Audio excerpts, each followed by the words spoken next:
Sud Radio dans tous ses états. Philippe David. Nous sommes en guerre. Ce double standard qui consiste à dire il faut pas leur confier de responsabilité alors qu'il est le parti qui a reçu le plus de voix de la part des électeurs. Premier parti de France. Je ne suis pas certain que ça fasse baisser les scores ensuite du Rassemblement national. Bienvenue dans Philippe David dans tous ses états. Allez, tout de suite dans le fait du jour, on va parler de la lettre d'Emmanuel Macron qui est sortie dans la PQR aujourd'hui, mais qui était déjà sur Internet dès hier en fin d'après-midi.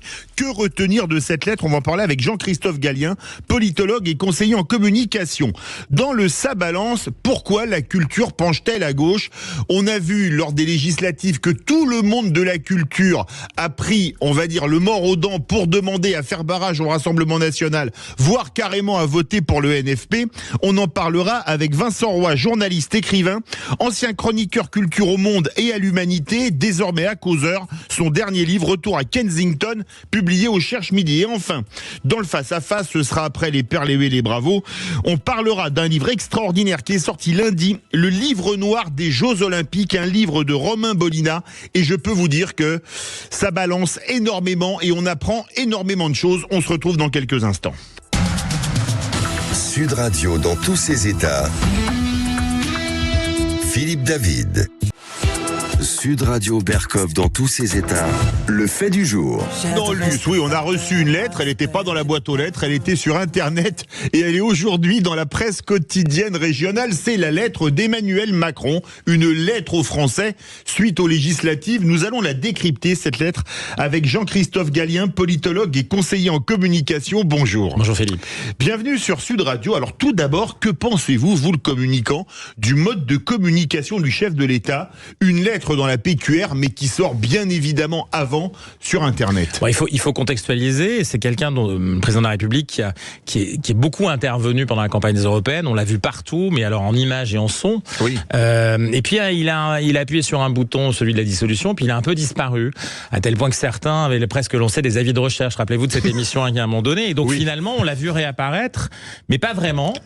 Il a utilisé quelque chose qui ne remet pas l'image et qui ne remet pas le son, mais qui reprend un caractère scriptural. Il écrit au Français. Il écrit au Français, en plus pas depuis n'importe où, puisqu'il l'a fait depuis un avion qui l'a mené aux États-Unis, où il est aujourd'hui, depuis hier exactement, au sommet de l'OTAN. Donc, on est dans un contexte assez particulier où, s'envolant depuis une haute altitude, il écrit aux Français en leur disant quoi? En leur disant finalement, écoutez, maintenant il y a une situation compliquée, je vais fixer un cadre de réflexion, je vais fixer un cadre de travail, parce que c'est moi qui décide finalement. Alors je vous dis pas exactement avec qui il faut le faire, mais quand même malgré tout, j'exclus déjà des gens sans les nommer. Et puis après, je vous dis ce que j'accepterai comme point. Donc c'est une lettre qui, contrairement à ce qui a été dit, est assez matricielle, c'est-à-dire qui dit, oui. Et c'est pour ça qu'il a choisi l'écrit, parce que ça reste sur l'écrit. C'est comme si vous voulez un président de société dirait à ses collaborateurs pendant l'été, voilà, je vous donne ça comme travail, je veux qu'à la rentrée, les choses soient organisées de cette manière-là. Et c'est un peu cette verticalité que moi j'ai ressentie. Je vous avoue qu'après la dissolution, maintenant ce courrier, qui est un courrier quasi, qui donne des ordres finalement, tout en restant relativement sympathique en termes de tonalité, mais qui est très vertical et qui dit à toute la classe politique, mais aux Français aussi, puisqu'il passe par les Français, écoutez, je vous donne des travaux d'été, si vous voulez. Des travaux d'été, c'est comme les devoirs d'été quand on donnait ça aux enfants. Mais pas toute la classe politique, puisqu'il en exclut une partie. Alors oui, et c'est exactement ça. Sans le dire, il exclut évidemment le Rassemblement national, qui est son ennemi principal, même si, par ailleurs, on sait qu'une partie de son camp et parmi de ses proches, Sébastien Lecornu, qui était dans l'avion avec lui pour partir à l'OTAN, et heureusement le ministre de la Défense, qui demeure, on ne sait pas trop d'ailleurs, s'il est toujours ministre de la Défense ou pas d'ailleurs, rencontré jusqu'à très récemment dans un appartement parisien des gens qui sont ses ennemis, c'est-à-dire en gros Marine Le Pen et Jordan Bardella, avec un ancien Premier ministre par ailleurs. Donc on a une confusion des genres qui vient là. Puis de l'autre côté, on exclut évidemment LFI. Mais LFI et avec le Nouveau Front Populaire qui ont fait une campagne qui a bénéficié à Emmanuel Macron et à ce qui reste de sa majorité qui est devenue une minorité, puisqu'au lieu d'être à 80 élus, on est quasiment à 150. Et la campagne qui a porté ces gens-là, c'est une campagne de désistement et qui a été portée, il faut le reconnaître, il faut leur rendre, c'est pas un hommage que je leur rends, mais en tout cas c'est la réalité, c'est que c'est LFI et en grande partie les acteurs du Nouveau Front Populaire qui ont fait la campagne de Macron et de ses troupes. Pour lui permettre de sauver les meubles, parce que vous le rappelez justement, donc il est le soir du premier tour, ils avaient entre 60 et 90 députés. Exactement. Alors, Une phrase qui commence, une lettre où il y a très tôt une phrase qui veut tout dire. Enfin, personne ne l'a emporté. Est-ce un aveu d'échec ? Je ne le crois même pas, parce qu'il ne se situe pas à ce niveau-là. Il fait un constat. Donc enfin, il fait un constat très photographique. Et il dit voilà ce qui s'est passé, voilà où on en est aujourd'hui, et voilà ce que je vous demande de faire pour la suite. Et il le dit dans un contexte en plus où il raconte une histoire qui pour moi, pour le coup, est quasi irresponsable. Il dit nous avons le temps, relayé entre autres par d'autres acteurs. J'entends que Monsieur Larcher aujourd'hui, les sénateurs, on n'a pas exactement le rythme. Rappelez-vous, on parlait du Sénat. Alors on n'est pas à Rome, hein, où on prend beaucoup le temps politique, mais même ici à Paris, dans son quartier du Sénat, on prend beaucoup le temps. Or, nous ne vivons pas tout seuls, nous ne vivons pas dans un monde qui s'arrête, qui attend. On n'a pas le temps. On n'attend pas la France à Tokyo, à Washington, ni à ou à Bruxelles. Pékin, ou à Bruxelles. Rappelons-nous qu'il y a un agenda européen en ce moment. Cet agenda européen est essentiel pour la France. On va nommer des gens, les commissaires, puis ensuite leur direction, puis ensuite des gens à l'intérieur. Tout ça pour 5 ans. Et la France est en élection. Et après, derrière, elle n'a pas de gouvernement. Donc, il y a 2 conflits. Il y a un conflit en Ukraine, il y a un conflit à Gaza. Les marchés nous environnent. L'économie générale. Regardez ici, on a les Jeux Olympiques. Mais ce que j'entends et ce que je vis, c'est que notre économie quotidienne, pas celle des multinationales qui vivent à 3 ou 4 ans d'agenda. Nous, on vit dans un rythme qui est le rythme du mensuel, du semestriel, du trimestre au milieu. Et ben, qu'est-ce qu'on fait? Qu'est-ce qui se passe? Il n'y a pas de décision, il n'y a pas de précision. Plus personne ne sait ce qui va se passer. Donc, il y a une incertitude. Nous n'avons pas le temps et nous n'avons pas le luxe du temps. Je ne suis pas d'accord avec le président de la République parce que ça, c'est essentiel dans sa lettre. Il dit nous avons le temps et nous prendrons le temps. Et il est relayé par ailleurs par d'autres. Et dans ce conflit de temporalité, il y a aussi un conflit de légitimité. Alors justement, parlons, vous dites, je décide verticalement depuis un avion, ce qui est bien, on peut dire qu'il a pris de la hauteur, mais est-ce qu'il est encore aussi puissant que ça ou est-ce que le roi n'est pas un peu nu ? Ah, ça, c'est une vraie question, parce qu'on peut même se poser cette question au cœur même de ses anciennes troupes. C'est-à-dire que pour le coup, il donne un ordre, je vous le dis, c'est carrément, c'est les devoirs de vacances. Ça ressemble à ça, si vous voulez. Pour moi, c'est les devoirs de vacances de quelqu'un qui dit, voilà, vous avez 2 mois pour vous préparer, on va passer les Jeux Olympiques, un gouvernement qui va s'occuper des affaires courantes, dont les Jeux Olympiques, et puis à la fin des vacances, au mois de septembre, on décidera, on verra bien où ça en est. Donc en réalité, est-ce que ça peut porter? Bien sûr que il a une autorité personnelle, il a une légitimité personnelle. Le président de la République est élu au suffrage universel direct. On n'est pas en Belgique, on n'est pas en Espagne, on n'est pas en Allemagne. C'est pas un président de la République, ni un roi, ni un président de la République qui enregistre, qui est juste là pour garantir qu'il n'y a pas de révolution, ainsi de suite. La réalité, qui inaugure les chrysanthèmes, comme on disait, sous la 3e et la 4e. Là, la preuve, c'est qu'il agit. Il dit comment ça se passe. Et même cette période d'incertitude, si vous voulez, gouvernementale, lui redonne du pouvoir. Lui. Est-ce que ça donne du pouvoir sur ses troupes? Est-ce que ça donne du pouvoir sur ses oppositions? J'en suis pas certain. Il n'empêche qu'il a une capacité aujourd'hui de figer par cette espèce de conflit de temporalité une partie des enjeux. Alors nous en subirons les conséquences, mais lui, pour le coup, peut quelque part paradoxalement avoir une capacité de défaire des unions, de défaire l'union du Front Populaire, de défaire une partie des résistances qui est à l'intérieur de son camp. Il se dit qu'avec cette temporalité, c'est plus longue, ce devoir de vacances qu'il donne à tout le monde, et bien effectivement, il peut reprendre la main même sur ses propres troupes. Là où vous avez raison, aujourd'hui, il n'est pas certain qu'il ait la main. Mais justement, est-ce qu'aujourd'hui, quand on lit cette lettre, vous l'avez dit, c'est un peu une lettre de cadrage ou un devoir de vacances, oui, comme c'est la période des devoirs de vacances, ça irait une majorité du PS jusqu'à LR, grosso modo, sauf les LR qui ont fait alliance avec le RN, on l'a compris aussi. Est-ce que finalement, maintenant, stratégiquement, il n'a pas un impératif, faire imploser le groupe PS, le groupe LR, pour arriver à faire une majorité de briques et de broc? C'est exactement ce que je vous dis. C'est-à-dire que lui, son pari, semble-t-il, c'est effectivement, avec d'autres acteurs, je vous le dis, il y a eu des échos immédiats. C'est-à-dire que, et pas n'importe lesquels, un personnage de l'État important dans la hiérarchie, c'est le président du Sénat, et qui a dit, mais oui, bien sûr, quel temps? Bien sûr qu'il y a le temps. Alors oui, depuis son bureau de président du Sénat, oui, peut-être depuis l'avion présidentiel, oui, peut-être depuis certains ministères, on a le temps de l'organisation des Jeux Olympiques dont vous allez parler tout à l'heure. Peut-être qu'on a le temps, oui, parce que les choses sont faites déjà ou quasiment, mais on n'a pas le temps, nous, en tant que Français. Et c'est pas que je préfère que ça soit le nouveau Front Populaire, que je préfère que ça soit une organisation du centre, on ne sait pas ce que c'est exactement, voire une organisation différente qui se mette en place au Parlement. Je vous dis simplement que ce pays a besoin d'être gouverné. Alors avec une majorité qui ne se trouve pas, parce qu'effectivement, en appuyant sur le bouton, il a créé les conditions de quelque chose qui est différent, où on a aujourd'hui des minorités, des majorités relatives, mais très relatives, qui sont presque des minorités relatives. Et donc effectivement, comment on trouve ça là-dedans ? La réponse est donner le temps. Non, aujourd'hui, nous n'avons pas le temps. Il faut pour le coup qu'il y ait quelque chose qui se passe et qu'il prenne des initiatives. Il a une décision à prendre. Certains même l'imaginent, et c'est ce qui peut lui retourner en boomerang dans la figure, à la fin de l'été, que son temps à lui aussi doit être accéléré. Mais alors, une chose importante, on parle des groupes qui implosent, mais est-ce qu'il va y avoir un groupe homogène Renaissance ? Je parle même pas Renaissance, Horizon, Modem, Horizon et Modem ayant deux groupes différents, parce que quand on voit par exemple Sacha Houlié qui rue un peu dans les brancards, on va dire ça comme ça, est-ce que finalement on n'est pas au stade maintenant, après la dissolution, explosion, à une implosion au sein du Parlement ? Oui, parce que vous savez, le 18 juillet, on aura une partie de la réponse. Et oui, on aura le vote... Parce que malgré tout, on a un régime parlementaire et une partie de la légitimité aujourd'hui a glissé vers l'Assemblée nationale, où il y aura le vote pour la présidence, le vote pour les présidences de commission, le vote pour les questions, toute une série de postes qui sont importants à l'Assemblée nationale. Mais ça n'engage pas que ça. Ça engage plus largement. Vous voyez pourquoi la gauche, par exemple, a du mal à s'organiser ? Parce qu'elle a mis dedans la présidence de l'Assemblée nationale en négociation, certainement la ville de Paris, d'autres municipalités. Les municipales arrivent en 2026. Il y a un enjeu plus large qui est en train de se faire au-delà de Matignon. Donc c'est une grande difficulté pour eux, et d'ailleurs, à mon avis, devrait aller plus vite parce que eux vont perdre quasiment la partie, c'est le pari de l'autre côté. Mais à l'intérieur de l'ex-majorité, donc chez Macron, effectivement, là aussi, il y a quelque chose qui se passe. C'est-à-dire que, où seront les ministres ? Est-ce qu'ils seront à la fois ministres et députés ? Alors, certains nous disent qu'il n'y a pas d'incompatibilité, ce qui est quand même assez remarquable, entre le fait d'exercer un ministère et en même temps d'être toujours député et de siéger à l'Assemblée nationale où on va répartir les postes, parce que c'est ça qui est en train de se passer, alors même que glisser l'idée hier que le 17 au soir, il y aurait démission des ministres pour pouvoir aller à l'Assemblée nationale, mais que certains disent aujourd'hui, ah non, c'est pas une obligation, juridiquement c'est pas si simple, ainsi de suite. On est en plein, pas chaos, mais en tout cas, cette espèce d'instabilité est énorme. Et pourquoi elle est là ?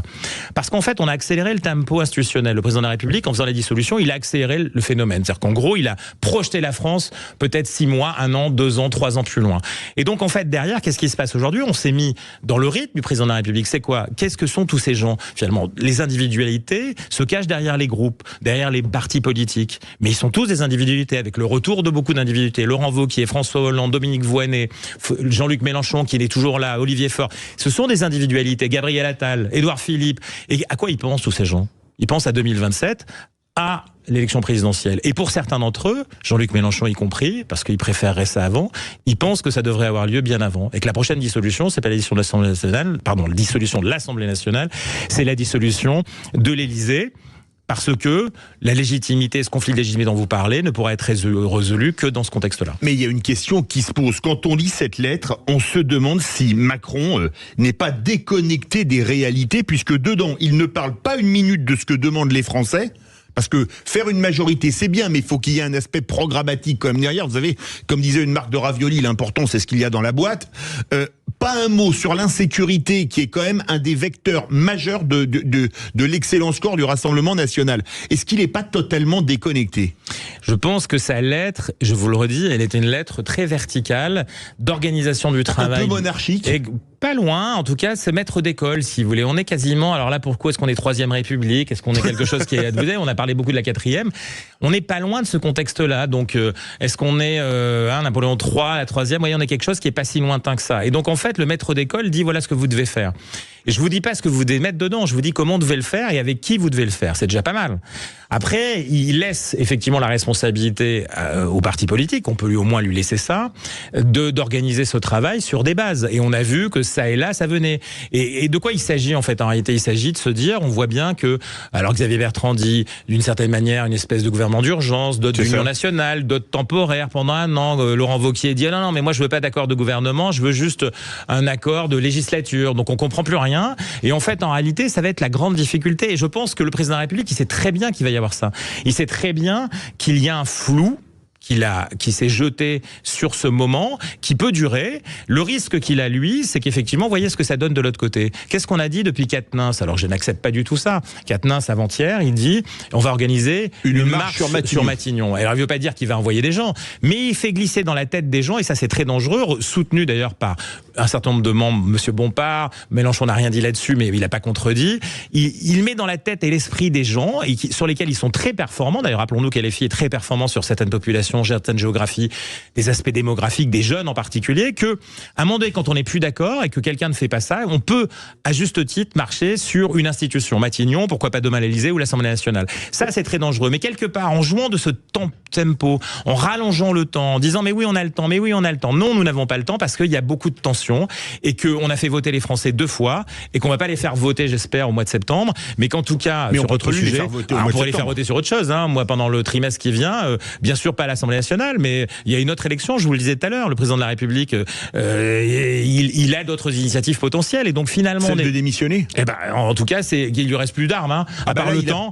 À part le temps, j'espère que l'article 16, il s'agit pas de ça quand même. Et donc après, il lui reste pas grand-chose. Donc, vous voyez, mais ce qui est dangereux, c'est qu'on laisse ensuite partir ces idées qui sont, oui, commentées comme de la subversion, comme de la faction, mais en réalité, elles vont pas s'organiser, mais elles se mettent dans la tête. Et regardez la CGT aujourd'hui qui dit, nous appelons à la grève le 18 pour mettre pression sur le gouvernement, là aussi, ou sur le président de la République surtout.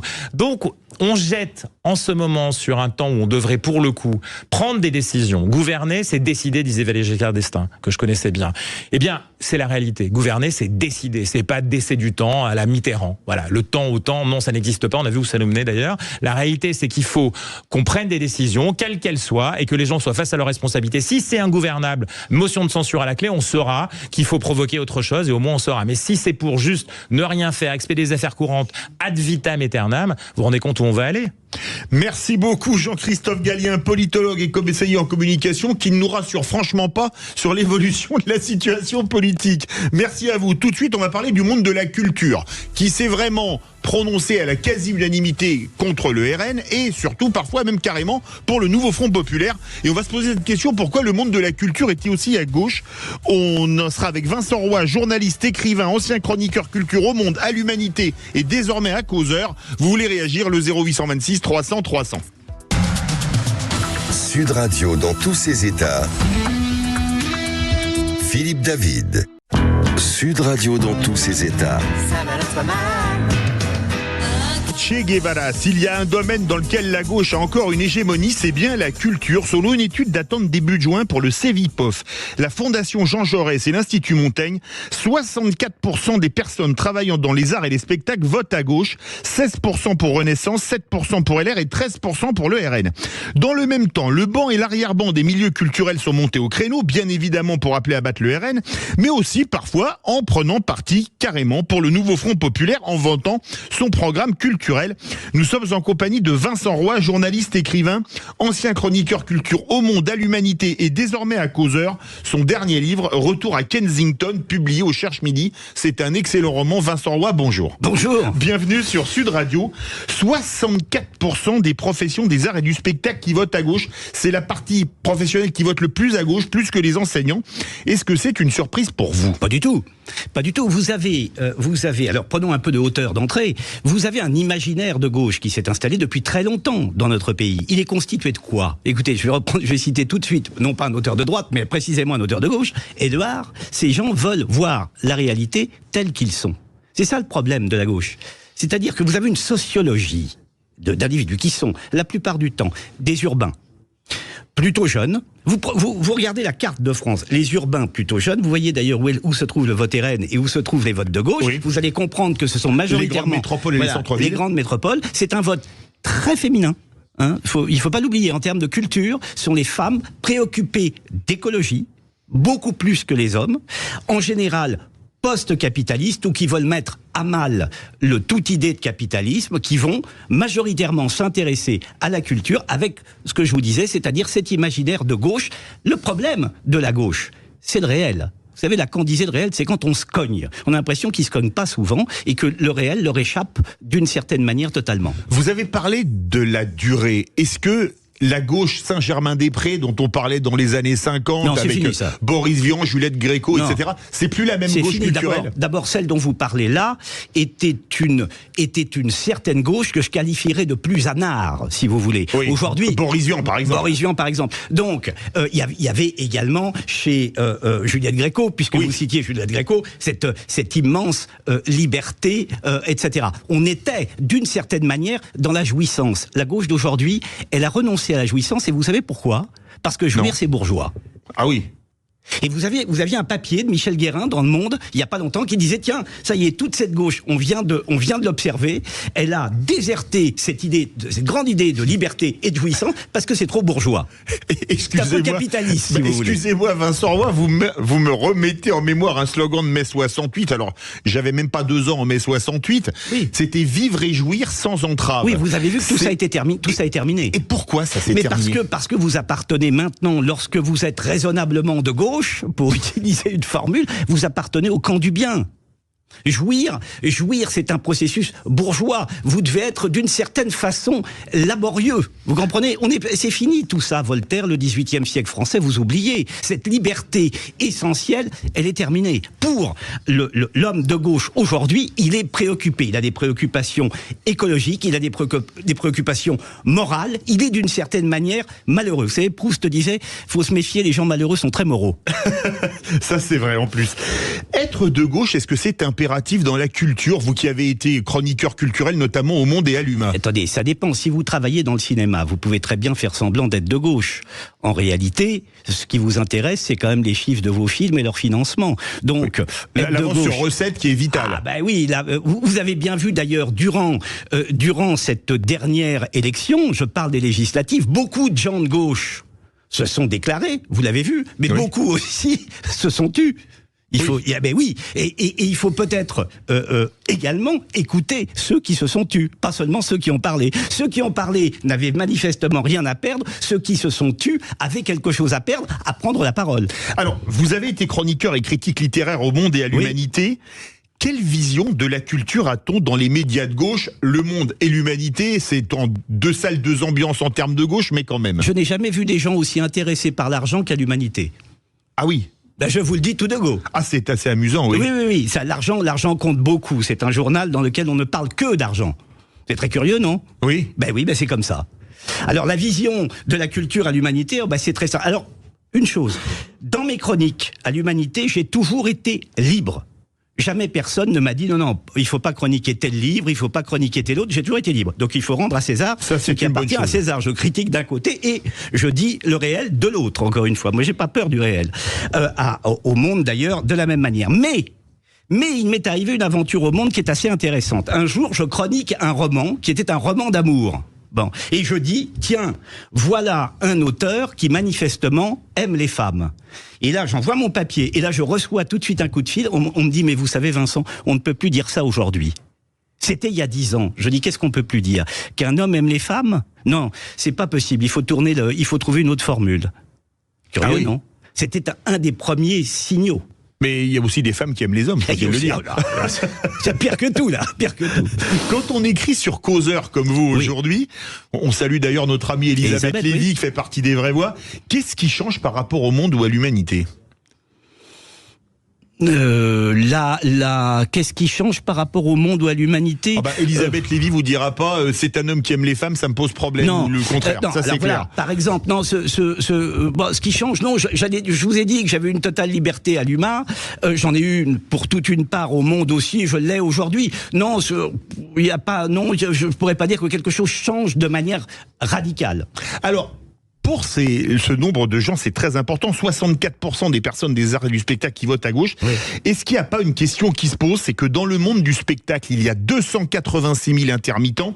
C'est énorme. Est-ce qu'ils votent pas pour défendre leur régime particulièrement favorable, notamment en termes d'assurance chômage, que la gauche défend bec et ongle? Écoutez, Philippe, vous vous mariez dans votre rue, vous votez dans votre rue. Il est bien évident que, de toute façon, ils sont là aussi pour défendre leur beefsteak.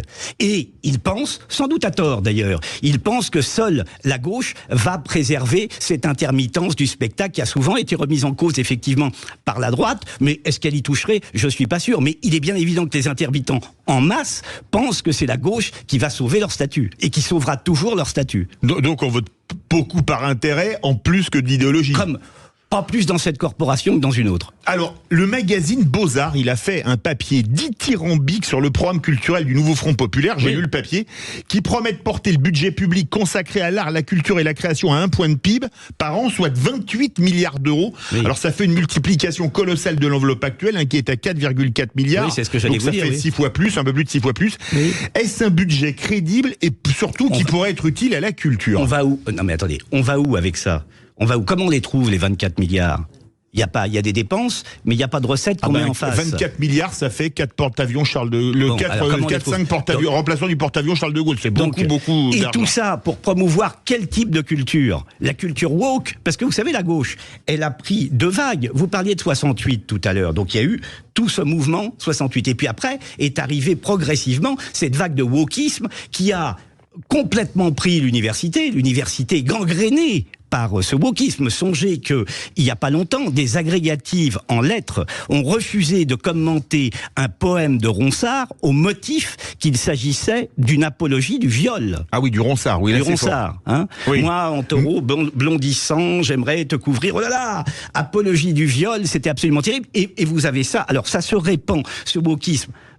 Est dans l'université. Il suffit de...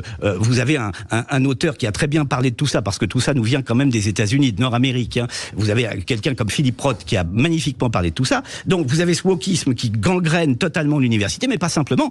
L'édition aussi. Il y a plein de choses que vous ne pouvez plus écrire. Vous savez que vous avez des relecteurs au cas où. Ah oui. Au cas où. Imaginez le Marquis de Sade aujourd'hui. Ça sort plus. C'est purement impubliable. Mais on va parler cinéma. Oui. Vous connaissez le cinéma. Ce sont les 50 ans de la sortie du film Les Valseuses. Par exemple. Film post-mai 68 art, s'il en est. Très anard. Très anard. Et il n'a pas été diffusé à la télé. Je crois que ça a été annulé. Une diffusion a été prévue pour ces 50 ans. Parce qu'aujourd'hui, on ne peut plus le diffuser. On ne peut plus. C'est absolument... Vous savez que toutes ces... je vous parlais des jeunes femmes, parce que quand vous regardez les chiffres, vous voyez que vous avez un vote culturel des 18-24, des 24-35, extrêmement féminin, extrêmement écologiste, on peut le dire, et ce vote-là est sous-tendu par le rapport que les hommes sont supposés avoir avec les femmes. Vous savez que cette question, aujourd'hui, est une question extrêmement épineuse qui concerne absolument toute la gauche. Lorsque vous parlez, je vous parlais tout à l'heure de jouissance, lorsque vous parlez de galanterie, lorsque vous parlez de tout ça, c'est bourgeois. On arrête tout ça. Mais pourtant, on dit que ce sont les bobos. Les bobos, ça veut dire bourgeois bohème. Oui, mais non, mais il s'agit pas du tout de ça. Là maintenant, on a complètement regardé. Allez à des terrasses de café, regardez les mouvements, regardez ces jeunes couples de trentenaires dans les beaux arrondissements de Paris ou dans ceux de Lyon, où allez constater, vous allez voir, ils arrivent avec un enfant ou 2 enfants en bas âge. C'est souvent le mari qui va s'occuper de tout. Vous voyez, faut observer ces mouvements. Là, je dis pas que c'est mal. Hein. Je dis que voilà, on n'est plus du tout dans ce que l'on a vécu lorsqu'on a un certain âge comme moi. Dans ce papier, dans Beaux-Arts, j'ai lu que le programme du nouveau Front Populaire, c'était fabuleux parce que c'était les artistes de demain, oui. Alors que le programme culturel du Rassemblement National, c'était odieux parce que c'était entretenir les cathédrales et les châteaux. Oui. Et est-ce qu'on peut opposer les deux? Non, ça ne s'oppose pas. Mais de toute façon, il faut quand même être honnête. Si la gauche a mis la main sur la culture, c'est bien parce que la droite ne s'en occupait plus. Vous savez, la nature a horreur du vide. C'est vrai. Bon, c'est parce que la droite a délaissé cette partie-là. D'ailleurs, vous n'avez plus, aujourd'hui, d'auteurs, enfin très peu d'auteurs de droite. D'abord, s'ils le sont, ils se gardent bien de le dire. et puis, parce qu'ils savent que ça ne peut que les desservir. Et puis, quand bien même, je pense par exemple au bloc-notes de Mauriac. Vous n'avez plus d'équivalent dans la presse aujourd'hui. Mais c'est encore la formule qu'on avait à l'époque, mieux vaut avoir tort avec Sartre que raison avec Aron. C'est encore une réalité. Bah, la preuve. Oui. Vous voyez bien le programme du nouveau Front populaire qui fait recette, si j'ose dire, ou plutôt qui fait dépenses avec 24 milliards d'euros. Non mais vous vous rendez compte, c'est une hérésie. Évidemment que ça n'est pas réalisable. Alors, une chose, est-ce que les films subventionnés qui ne font pas d'entrée, mais beaucoup d'idéologie, est-ce que ça pourrait pas être assimilable à du gaspillage d'argent public quand on voit les aides que reçoivent certains pour faire 30 entrées par séance, ce qui est absolument dingue. Vous n'avez plus dans les films. Mais ce qui est vrai pour les films est vrai aussi pour les livres. Vous voyez bien que tous ces sujets dits de gauche sont en train de remplir tant les salles de cinéma, cette idéologie dont vous parlez, que les bibliothèques. Vous avez tout ça, regardez. Madame Ernaud, elle écrit pourquoi ? Elle écrit pour venger sa race. C'est quand même non, ça vous un étonne prix Nobel de littérature. Un prix Nobel de littérature. Donc, écoutez, c'est quand même non, c'est signifiant, non, ça appelle quelques commentaires. C'est sûr. Est-ce qu'il y a, vous qui avez été chroniqueur dans la presse de gauche, est-ce qu'il y a une culture ? Vous dites qu'il n'y a plus de culture de droite. Est-ce qu'il y a une culture de gauche et une culture de droite globalement ? Oui, bien sûr. La culture de gauche est une culture de l'immédiateté. Tout commence avec moi. J'ai 25 ans, ce qui s'est passé avant importe peu, ça commence avec moi, ça commence aujourd'hui. Il y a très peu de références au passé. C'est-à-dire qu'on n'écrit plus, on ne filme plus à partir de ces grands aînés qui ont pu, d'une manière ou d'une autre, être des modèles. Non, je vais tout créer moi-même et je vais tout réinventer, hic et nunc, à partir d'aujourd'hui précisément. Mais je me posais une question sur la culture de droite et la culture de gauche, mais vous êtes plus compétent que moi dans ce domaine. Moi, je pensais que la culture de gauche, c'était la culture élitiste, les films, les comédies sociales, par exemple, et la culture de droite, c'était la culture et les chanteurs type Marc Augeret, etc. Et la culture de droite, c'était le cinéma populaire, Louis de Funès et la chanson populaire, Claude François, qui était honni par la gauche, tant l'un que l'autre à l'époque, notamment la presse de gauche. C'est pas faux, mais le film social dont vous parlez, il a pas vraiment existé en France. Là, vous faites référence, par exemple, au cinéma italien. Oui, ou anglais, notamment avec Ken Loach. Ou anglais, notamment avec Ken Loach. Il y a eu pas mal de comédies sociales en France. Mais chez nous, il y a eu des comédies sociales, mais pas avec cette portée qu'a eu, par exemple, le cinéma italien ou le cinéma de Ken Loach. C'est beaucoup plus, tout ça est beaucoup plus noyé. Mais effectivement, oui, la culture de droite. Vous savez, pour le gauchiste d'aujourd'hui, le mec de droite, c'est un plouc. Hein. Oui. Je veux dire, faut être très clair. Mais justement, est-ce que la droite devrait réinvestir le milieu de la culture, et est-ce qu'elle peut y arriver, ou est-ce que c'est un bastion imprenable ? Certains disent que c'est pas imprenable. Il n'y a pas de bastion imprenable. Le seul problème, c'est de s'attaquer d'une manière ou d'une autre à l'université. Ça, c'est très important, c'est le point de départ. Parce que, au sortir de l'université, tous les jeunes qui y ont été formés ressortent, pas tous, mais voilà, ressortent avec précisément une idéologie. Ça veut dire qu'après, ils vont lire les livres qui vont correspondre à cette idéologie, ils vont aller voir les films qui vont correspondre à cette idéologie. Donc, c'est à l'université qu'il va falloir commencer par agir. Mais l'université, c'est encore plus, on va dire, pris par la gauche que le monde de la culture. Elle a tellement tout déconstruit pendant une certaine époque, pour utiliser une formule célèbre, elle a tellement tout déconstruit que c'est devenu une sorte de chantier, quoi. Tout est en pièces, il y a tout à reconstruire. Mais toutes les facs, parce que c'est pas le cas de Dauphine, théoriquement, par exemple. Pas toutes les facs. Encore une fois, il ne s'agit pas d'essentialiser, mais la réalité est quand même celle-ci. C'est un joyeux bordel. Merci beaucoup, Vincent Roy, journaliste, écrivain, ancien chroniqueur culturel au Monde, à l'Humanité et désormais à Causeur. Votre dernier livre, Retour à Kensington, publié au Cherche-Midi. Un mot sur votre dernier livre ? Roman d'amour. Ça c'est bien pour l'été. Mais non, c'est le roman d'un type qui aime les femmes. Oh écoutez, c'est très bien. Alors ça, c'est quelque chose qu'il faut absolument lire cet été, sur la plage, à la montagne ou à la campagne. Merci à vous. Tout de suite, les perles, les huées, les bravos. Restez bien avec nous sur Sud Radio. Sud Radio dans tous ses états. Philippe David. Sud Radio dans tous ses états. Les perles du jour. Parlait il y a quelques instants Claude François. Je viens dîner ce soir. Il y a un endroit qu'il vaut peut-être mieux éviter pour dîner, c'est chez Thierry Solaire. On écoute l'ancien Premier ministre Édouard Philippe sur TF1. On a dîné et on a constaté à l'occasion du dîner, qui était un dîner cordial, que nous avions des désaccords très profonds sur de très nombreux sujets. Vous aviez besoin d'un dîner pour constater ça ? Pourquoi est-ce qu'il faudrait... Moi, j'aime bien rencontrer les gens. Marine Le Pen fait plus de 30% à l'élection présidentielle. Ça me dérange pas de dîner avec elle. D'ailleurs, je pourrais dîner avec elle, je pourrais dîner avec Jean-Luc Mélenchon. Et à chaque fois, je leur ferai part de désaccords qui sont sans doute très profonds sur des sujets très nombreux. Manifestement, le dîner d'Édouard Philippe avec Marine Le Pen chez Thierry Solère fait beaucoup jaser, au point depuis que Libération a fait sa une sur, je cite, les dîners secrets de la Macronie et du RN. Et à lire les réactions, on se demande si on a en France le droit de dîner avec des personnes dont on ne partage pas les idées. Allez, un florilège. Pour Aymeric Caron, député LFI, cette blague, il a dîné avec Marine Le Pen pour constater qu'il avait des désaccords avec elle. Rappelons qu'Édouard Philippe est résolument anti-LFI et qu'il fait mine de mettre en équivalence avec le RN, alors qu'en fait, il préfère l'extrême droite. Pour Pierre Ouzoulias, sénateur communiste, à défaut d'assurer le barrage républicain, Édouard Philippe pratique le naufrage républicain. Alors que le même Édouard Philippe a reconnu voter communiste quand il ne reste qu'un candidat communiste et qu'un candidat RN. Bref, dîner, c'est pas bien, mais voter, c'est bien.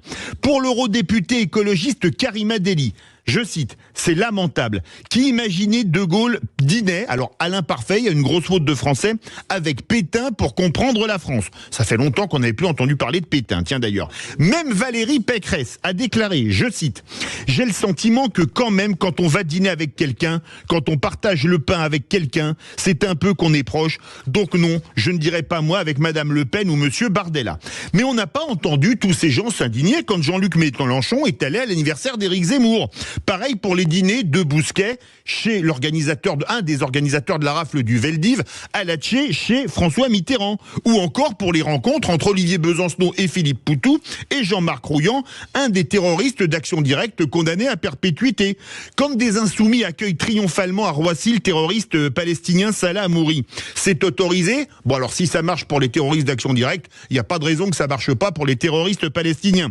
Qui sont ces gens qui prétendent dicter à la terre entière avec qui on a le droit de dîner ou pas? Alors ceux qui veulent donner des leçons de morale feraient bien de regarder un peu dans la glace. Comme dit le proverbe, pour grimper au cocotier, il faut avoir le cul propre. Sud Radio Berkov dans tous ses états. Ça, c'est avec une chanson qui avait été remise au goût du jour par le film Le Dîner de cons, sorti de mémoire en 98. Alors certains sur Twitter se surpasse. Il y a des tweets qu'on doit relire 3 fois pour arriver à les croire, mais qui doivent finir par faire tellement honte à leur auteur qu'il finit par les retirer. Le dernier en date, celui de la journaliste du média décolonial Parole d'Honneur, Sabrina Oise, un tweet avec la photo des députés RN devant le Palais Bourbon avec ce commentaire: explosion démographique pour les députés RN à l'Assemblée nationale, objectif des prochaines années, appeler le dératiseur et les grands remplacés par la Nouvelle-France. Oui, vous avez bien entendu, objectif des prochaines années, appeler le dératiseur et les grands remplacés par la Nouvelle-France.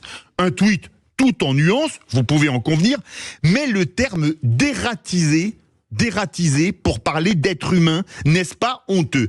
Comparer des êtres humains à des rats, est-ce que c'est pas exactement la terminologie qu'utilisaient les nazis pour qualifier des juifs qui étaient à l'époque dans la propagande nazie comparés à des rats ou à des cafards?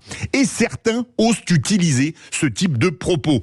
Grand remplacer des gens, je cite, c'est pas moi, grand remplacer des gens, est-ce que c'est la validation par une militante indigéniste de la thèse de Renaud Camus sur le grand remplacement, ou est-ce un appel plus prosaïquement à la purification ethnique qui a été pratiquée récemment et dans la plus grande horreur en ex-Yougoslavie pour remplacer non pas les gens du RN, mais les Français de souche, alors c'est un terme que j'exècre, pour moi il y a des Français point barre, par la Nouvelle-France. La Nouvelle-France évoquée par Mélenchon au soir des Européennes.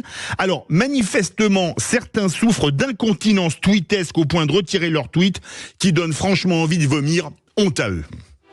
Sud Radio Berkov dans tous ses états. Puisseux ou misérable, Michel Sardou. Tiens, on écoute ceci, c'était hier sur Sud Radio. Bien, LFI et les écologistes veulent priver le RN de tout poste à responsabilité à l'Assemblée nationale. Est-ce que c'est démocratique? Vous savez, dans l'espèce de confusion globale dans laquelle nous sommes, dans laquelle on vous explique qu'on fait 30%. J'ai lu ça. Bon, je mets encore une fois, à un moment, ce double standard qui consiste à dire il faut pas leur confier de responsabilité alors qu'il est le parti qui a reçu le plus de voix de la part des électeurs. Parti de France. Je ne suis pas certain que ça fasse baisser les scores ensuite du Rassemblement national. Vous êtes Je me opposé à demande cela. dans quelle mesure on n'augmente pas la frustration de millions de Français qui considèrent qu'on les méprise dans leur choix. Alors théoriquement, tous les élus sont égaux, enfin pas tous les élus, puisque la députée écologiste Cyrielle Châtelain a tweeté, vous voyez, Twitter c'est vraiment l'endroit où on peut dire tout et n'importe quoi, je cite, « Un formidable élan populaire a fait front républicain et empêché l'extrême droite d'accéder au pouvoir.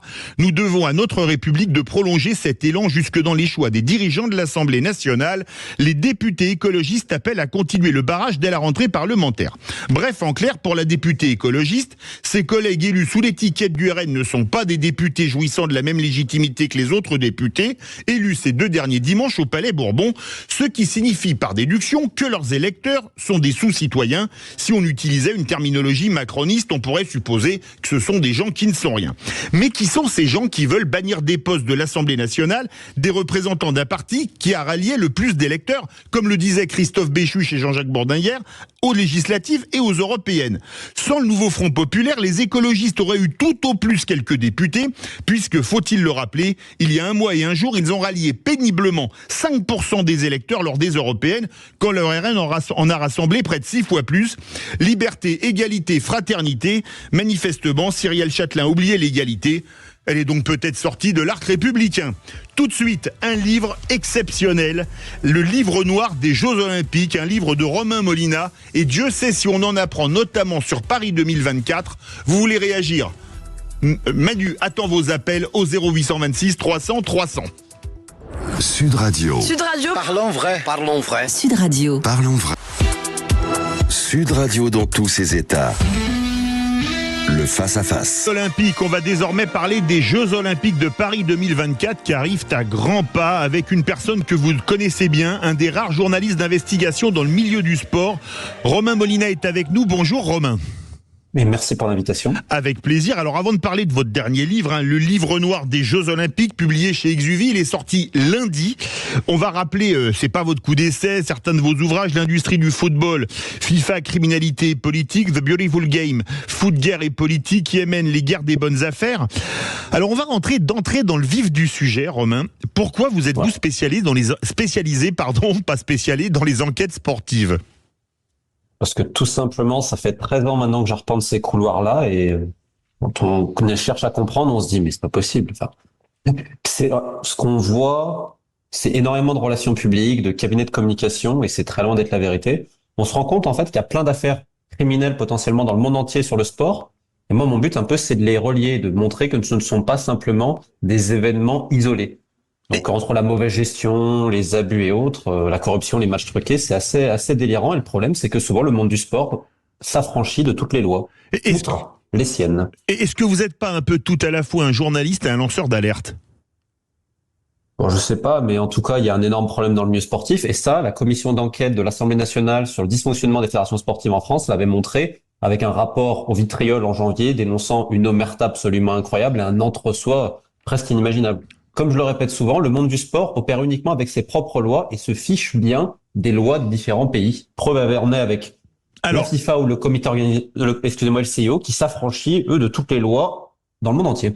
Alors, avant de parler de votre livre, une question. Comment est-ce que vous l'avez commencé ? C'est des informateurs qui vous ont alerté sur tel ou tel dossier ou c'est une idée de départ et vous avez pris votre pelle et vous avez creusé ? En fait, en octobre-novembre, il y a une plateforme internet qui s'appelle The Inquisitor, qui a été fondée par un journaliste allemand, Jens Weinreich, qui est, on va dire, un peu l'un des ponts du journalisme de l'olympisme, parce que c'est vraiment un monde complètement différent, le monde olympique, le monde du football. C'est beaucoup plus fermé, c'est une secte. Vous l'expliquez d'ailleurs. Il m'a demandé d'être l'un des cofondateurs, et donc à partir de là, j'ai commencé à connaître des Lars Jorgensen, Craig Lord, qui sont, on va dire, des Anglais, Danois, Allemands, qui, on va dire, ça fait depuis 20-30 ans qu'ils baignent dans ce milieu-là. Et donc, au fur et à mesure, je me suis quand même écarté du foot, j'ai fait des choses sur l'escrime, la lutte, le kickboxing, la natation. Et donc, j'ai commencé à davantage comprendre ce qu'était ce mouvement olympique. Ça date depuis octobre-novembre. Et au fur et à mesure, je me suis dit, bon, mon idée, c'était de montrer aussi ce qu'était ce mouvement. Parce que rappelez-vous que monsieur Hollande, monsieur Macron, monsieur Sarkozy nous bassinaient avec les valeurs olympiques. L'idée, c'était de montrer ce qu'étaient réellement ces dites valeurs olympiques.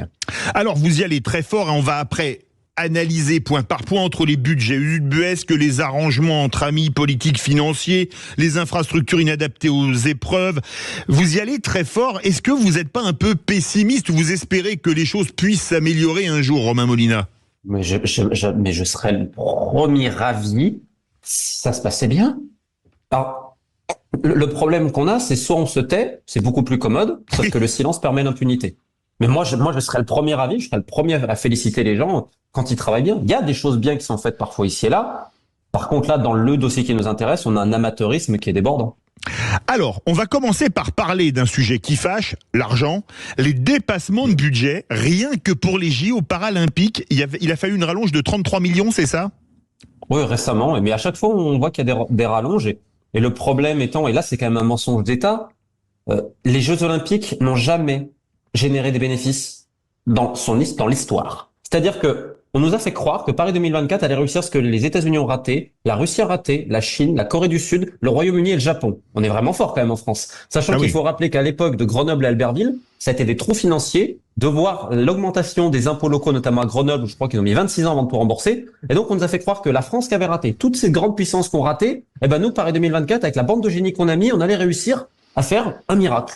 Donc, les Jeux n'ont jamais payé les Jeux. Et voir Amilou Di Castera, Tony Estanguet et toute cette bande nous raconter ça, c'est au mieux du mensonge, au pire c'est de la malhonnêteté. Mais on nous disait qu'on avait déjà le stade olympique avec le Stade de France, où par exemple il n'y a pas eu de tournoi destination cette année pour aller jouer en province parce qu'il était en cours de modification, que les infrastructures étaient là et que donc ça coûterait pas trop cher. On nous a menti.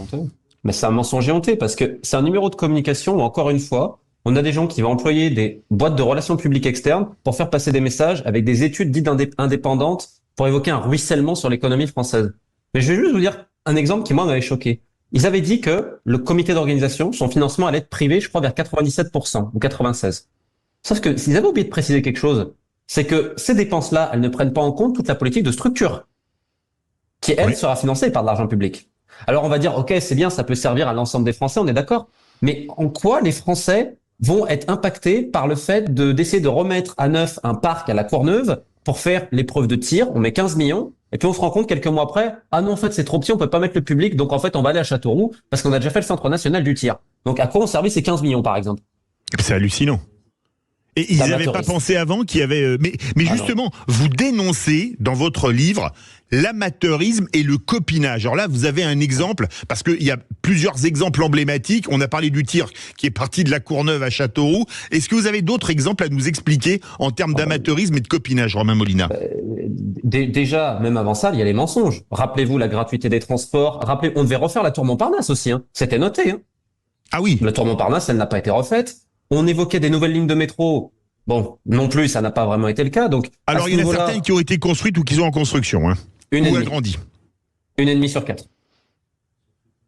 Donc, on est très loin, en fait, de ce qui avait été annoncé. Et après, le plus gros couac, il y a deux couacs. Le premier, il est à Tahiti, quand même. Parce que ce qu'ils ont fait là-bas, c'est une honte absolue. Je rappelle qu'également, ces Jeux Olympiques devaient être écolos. Oui. Et on a cassé de la barrière de corail à 12 ou 14 endroits pour essayer de mettre une grande tourelle en aluminium avec des WC modernes et la climatisation pour les juges du CIO. Donc, pour ça, ils ont pété à 12 ou 14 endroits la barrière de corail. Donc, c'est quand même un désastre écologique qui avait été documenté par des ONG locales qui avaient pris des vidéos. Et donc, après, ils avaient dû changer un peu leur plan. Mais le mal était fait. Il est irréparable. Donc, comment on peut nous parler de jeux écologiques quand on a fait ça? Et le deuxième point le plus scandaleux en termes de copinage, c'est ce que les budgets ont été volontairement sous-estimés. Volontairement sous-estimés. Il n'y a pas que la France qui fait ça. Et notamment pour le centre aquatique en Seine-Saint-Denis, qui, je rappelle, devait accueillir toutes les épreuves, donc natation libre, plongeon, natation synchronisée, water polo, dans une grande salle d'à peu près 15 000 personnes. Sauf que le budget a été tellement sous-estimé qu'on s'est rendu compte qu'en fait, il y a une augmentation, je crois, c'est 90 millions à peu près de surplus, et que la salle, finalement, elle fait pas 15 000 places, elle n'en fait que 5 000. Tant et si bien que la Fédération internationale de natation, elle fait comprendre que elle, pour ses épreuves phares, il faut au moins 15 000 personnes. Donc ça fait que les épreuves phares de natation ne se dérouleront pas dans ce centre, qui était prévu pour, mais à la Défense. Mais comment peut-on atteindre un tel niveau d'amateurisme? Parce que 15 000 places à 5 000 places, on divise par 3 et un écart de 90 millions d'euros. Excusez-moi, j'ai travaillé avec des chantiers pendant 20 ans de ma vie. Je connais un petit peu avant de faire ce métier. Donc je connais. Je me demande comment on peut avoir un excédent de budget à ce niveau. C'est même plus de l'amateurisme, c'est de l'incompétence totale.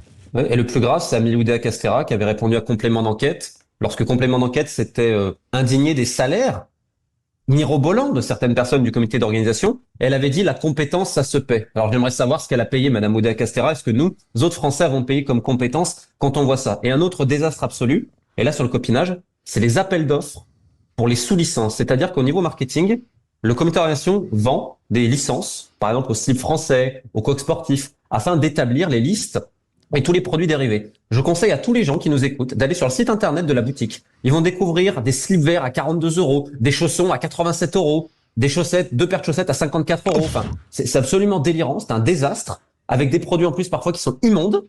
Oui. Et ça a été validé par plusieurs commissions. Et je sais qu'il y a un énorme retard actuellement dans le budget vis-à-vis des rentrées d'argent pour le marketing. Donc je vous pose une question. D'après vous, qui va devoir payer cet écart ? Mais le centre aquatique qui finalement ne va pas servir pour les JO, si on vous croit bien. Il va servir pour le water polo, oui, c'est ça. Pour la natation synchronisée, le water polo, mais on va dire ce qui est et le plongeon, excusez-moi, et ce qui est phare, donc c'est-à-dire c'est les pros de natation libre, et ça va à la défense. Mais quelles sont les explications de cette erreur ? Ils ont Parce qu'il faut bien s'expliquer quand même. L'inflation, ça a augmenté. En fait, l'inflation, elle a toujours bon dos, j'ai remarqué. Le Covid et l'inflation, c'est incroyable à quel point ils ont bon dos quand même. Dès qu'il y a un problème, c'est le Covid ou l'inflation. Non, c'est l'incompétence. C'est qu'on a sous-estimé le budget. Et je vais vous dire quelque chose. Cette idée de sous-estimer le budget, on est actuellement dans la même idée pour les Jeux Olympiques de 2030 qu'on veut accueillir, où le budget est complètement sous-estimé et crée un autre souci. Eh bien, écoutez, on va en parler. Vous voulez réagir à cette enquête passionnante de Romain Molina dans le livre noir des Jeux Olympiques. C'est publié chez Exuvie. Manu attend vos appels au 0826 300 300. On se retrouve tout de suite. Sud Radio dans tous ses états. Philippe David. Sud Radio dans tous ses états. Philippe David. Et on a le bonheur de recevoir Romain Molina pour son excellent livre qui est sorti il y a 3 jours, le livre noir des Jeux Olympiques publié chez Exuvie. Vous voulez poser vos questions à Romain Molina ? Manu attend vos appels au 0826 300 300. On parlait, Romain Molina, juste avant la pub, des gaspillages et des gabegies. Il y en a une, c'est les 1,4 milliard dépensés pour rendre la Seine baignable. Est-ce que c'est un caprice pour que certaines hautes personnalités puissent se montrer en maillot de bain en se baignant dans la Seine ? Et expliquez-nous comment on en est arrivé à 1,4 milliard. Déjà, c'est énorme. Ça a été une volonté, en effet, présidentielle, malgré les alertes de plusieurs personnes. Et puis, le véritable problème qu'on a, c'est que ce n'est pas opérationnel du tout. Alors, on disait non, mais il fallait attendre le barrage d'Austerlitz, je ne dis pas de bêtises. Sauf qu'il y avait une ONG qui avait fait des prélèvements il y a quelques mois. Déjà, ce n'était pas baignable. Moi, ce qui m'a le plus choqué dans cette histoire, déjà, outre la somme qui est absolument colossale, c'est l'utilité, parce qu'en France, on a quand même des parcours, notamment de triathlon, principalement dans la région de Nice, mais ailleurs. Je veux dire, on a des coins dans notre hexagone pour accueillir ce genre d'épreuves. Et puis on fait des épreuves à Marseille, on pouvait en faire à Nice. Hein. Voilà, je veux dire, il y a des coins en France pour le faire absolument sans souci. Sauf qu'il y avait cette volonté. Alors rappelez-vous, après, il y a eu tout ce numéro de communication, on va se baigner, etc. Moi, je vais vous dire quelque chose qui m'avait particulièrement choqué quand j'écrivais le livre, c'était que vers avril-mai, ils se sont dit, bon, au pire, les Anglais, l'année dernière, il y a eu le championnat du monde de triathlon 2023, 56 ou 57 athlètes ont terminé intoxiqués à l'hôpital. Donc, en gros, ils se sont dit, on a une excuse au cas où s'il y a un problème. Et l'idée, c'était de faire une étude dite indépendante. Vous savez, les études que vous commandez vous-même et que vous payez vous-même, mais qui sont forcément indépendantes. Afin de dire, non, mais c'est bon un petit peu avant. Voilà. Et puis surtout, ce qui est très intéressant, c'est que le Comité international olympique a gueulé ces derniers mois et a dit, non, mais vous devez avoir un plan B. Et donc, maintenant, il y a un plan B. Parce que rappelez-vous, il y a quelques mois, on disait, il n'y avait pas de plan B, hein. Et là, maintenant, il y a un plan B. Mais c'est un désastre absolu. Et encore une fois, là, ça vient d'une volonté politique. Donc, encore une fois, à quoi servit ce milliard, 1,4 milliard? On se rend peut-être pas compte de ce qu'on peut faire avec 1,4 milliard en France. Je crois qu'il suffisait d'1,1 milliard ou 1,2 milliard pour équiper la France d'une unité de soins palliatifs en quantité suffisante. Donc, peut-être une autre utilité, quoi, non? Encore une fois, toute la politique de structure pour ces Jeux Olympiques, est-ce qu'elle a servi les Français ou elle a servi simplement quelques grosses sociétés françaises qui ont récupéré les contrats et l'image de certains politiciens désireux d'être sur toutes les photos? Alors, dans votre livre, vous parlez du CIO. C'est une secte ou c'est une mafia? Je vous cite, hein. Ou les deux? C'est une bonne question parce que en fait, j'ai interrogé en fait tous les gens qui suivent ce mouvement depuis 20-30 ans et c'est unanime en expliquant que c'est une secte, que c'est différent par exemple de la FIFA. Parce que la FIFA a un minimum démocratique. Vous êtes un pays, vous avez un vote. Oui. Là, ce n'est pas ça. Là, il y a 105 membres actifs, parfois plusieurs du même pays, qui se cooptent les uns les autres. Vous avez par exemple le prince de Monaco, vous avez l'émir du Qatar, vous avez une proche de Paul Kagame, le président du Rwanda, vous avez des anciens athlètes, vous avez des gens qui sont là depuis 20-30 ans. Et en fait, il n'y a absolument aucune transparence. On ne sait strictement rien de leur réunion, de leur manière de s'élire les uns les autres. et surtout, ils ne rendent de compte à personne. Et le plus important, c'est que cette organisation, très secrète au final, moi je peux vous dire, j'ai travaillé autour du Yémen et de la guerre avec les Yéménites, et notamment les réseaux parfois djihadistes. Alors je mets des guillemets à facile, mais ça a été presque plus facile pour nous de comprendre ce qui se passait et de retrouver des gens liés à ces filières-là que de savoir ce qui se passe à Lausanne au CIO. Pour vous donner un indice d'à quel point c'est un milieu complètement fermé et opaque. Mais comment est-ce qu'on se coopte au CIO? Eh bien, personne ne sait. Ah oui, mais même vous qui êtes... Si les gens le savent, les initiés le savent, mais ne le disent pas. Donc on a plusieurs Français, on a notamment Guy Dru. Absolument. Guy Dru qui, je rappelle, avait été condamné par la justice française avant d'être gracié par Jacques Chirac. On a des gens comme ça. On avait un Koweïtien, monsieur Al-Sabah, qui lui aussi a été condamné par la justice suisse. Et puis on a des cumulards, on va appeler ça comme ça. C'est-à-dire vous rentrez au CIO et vous siégez dans plein de commissions. Notamment un Australien qui s'appelle John Coates, qui vient de l'Aviron. Donc c'est discret, vous voyez, personne n'en parle. Et le silence permet l'impunité. Et je vais vous donner juste un exemple pour vous montrer à quel point c'est une monstruosité. Ce fameux John Coates, c'est un des papes de l'olympisme. Ça fait 30 ou 40 ans qu'il est dans le milieu. Et c'est le patron du tribunal arbitral du sport, donc la plus grande juridiction sportive au monde. Et pour que les gens comprennent, lors des Jeux Olympiques de Sydney 2000, ce monsieur s'était vanté, et ça on a sorti les bandes audio dans le Guardian il y a 2 ans, d'avoir acheté des votes, notamment du Kenya et de l'Ouganda. Donc comment vous pouvez m'expliquer que l'homme qui a acheté des votes peut être aujourd'hui le président de la plus haute juridiction sportive internationale qui avait été créée, financée par le CIO? Alors, en tout cas, le CIO, il a une très bonne capacité d'adaptation puisqu'il peut travailler autant avec des démocraties qu'avec des dictatures ou des régimes autoritaires. Hein. Oui. Il y a eu des JO à Paris, à Londres, à Rio, à Pékin ou à Moscou, ou à Sochi, pardon. Ah oui, de partout, oui. Et puis avec tous les partis politiques. Alors, ce qui est bizarre, c'est que son président, Thomas Bach, il adore tous les chefs d'État au monde. Enfin, aujourd'hui, ils font croire qu'ils sont contre la Russie, alors que Thomas Bach a été décoré par Vladimir Poutine. Faut quand même le rappeler, pendant 20 ans, ils ont mangé à la gamelle de Vladimir Poutine et de ses amis. Mais c'est Donald Trump. Bizarrement, il s'entendait pas avec Donald Trump, sinon il s'entend avec tout le monde. Et particulièrement avec Emmanuel Macron. Mais c'est vrai, Ouzbékistan, Azerbaïdjan, il y a plein de pays où le CIO, on leur déroule le tapis rouge, de toute façon dans tous les pays du monde, et ils font des photos et des clips promotionnels en vantant les régimes en place. Alors justement, Thomas Bach, je vous cite, il s'appelle lui-même le roi soleil du CIO. Est-ce que vous pouvez nous... Comment ? Le Kingston, comme on l'appelle à Lausanne, exactement. J'ai traduit en français, le roi soleil, évidemment. Oui. Ah mais c'est sa cour, hein. Il a une cour autour de lui. Et par exemple, son directeur de la communication institutionnelle, monsieur Christian Klau, il prend plus de 540 000 $ à l'année. Alors je pense c'est des salaires qu'on n'a jamais vus. Et en fait, il a une cour autour de lui avec un culte de la personnalité. C'est très simple, les gens ils peuvent aller sur le site du CIO et puis ils vont se rendre compte qu'en fait, on met Thomas Bach en scène. C'est-à-dire, il y a des petits-enfants en Ouzbékistan, il va distribuer un maillot CIO. Enfin, vous voyez les photos comme ça, ces clips-là. Et puis, tous les chefs d'État lui donnent du président. Faut voir les allocutions de monsieur Hollande et monsieur Macron, qui le regardaient en disant « Oh, monsieur le président, oh, monsieur le président ». Donc, le problème qu'on a, c'est que les chefs d'État dans le monde entier lui donnent une importance absolument incroyable. Et on se demande quel est le véritable monarque et le véritable président entre un chef d'État et Thomas Bach. Mais alors, ce qu'il y a d'hallucinant, on apprend dans votre enquête que le CIO ne redistribue pas d'argent aux athlètes olympiques? Zéro. C'est les pays, en fait, qui redistribuent ensuite selon les médailles. Mais comment ça se fait? Le CIO ne... Parce que c'est eux qui fixent les règles. C'est-à-dire qu'aujourd'hui, prenez même la France. On signe des contrats avec le CIO. Aujourd'hui, admettons, vous avez envie de faire une manifestation une semaine avant, une semaine après les JO. C'est noté dans le contrat signé que vous devez avoir l'accord du CIO. Il y a une interdiction de manifester, de réunion culturelle sinon. Quel État signe ça?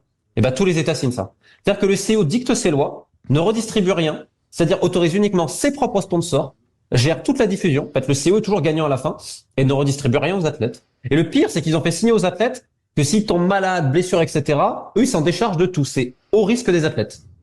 Mais c'est exceptionnel. Mais c'est quand même vous, parce qu'en plus, dans les contrats qui ont été signés par la France avec le CIO, le droit du travail est passé, si on en croit votre livre, par pertes et profits?